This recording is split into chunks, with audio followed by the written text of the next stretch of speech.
தட்டில் அவியல் பொரியல்னு வைக்காம இந்த விப்பிங் க்ரீமையே கூட்டு மாதிரி அங்கங்கேயா பிரித்து வச்சிட்ருக்கேன்னா இந்த வெள்ளையாக இருக்கக்கூடிய விப்பிங் க்ரீமை இப்போ நம்ம கலர் கலராக மாற்ற போகிறோம்.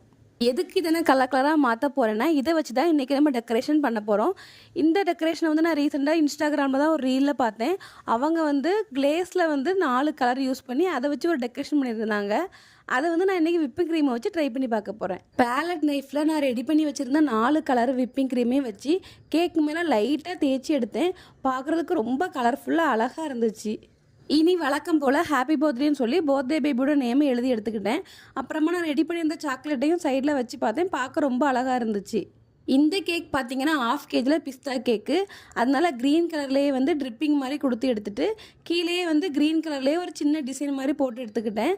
அப்புறமா கொஞ்சம் ஸ்ப்ரிங்கிள்ஸ் தூவி கேக்கையும் கம்ப்ளீட் பண்ணி எடுத்துக்கிட்டேன். இந்த கேக் பிடிச்சிருந்துன்னா இந்த வீடியோ லைக் பண்ணிவிட்டு மறக்காமல் நம்ம சேனலையும் சப்ஸ்கிரைப் பண்ணிடுங்க.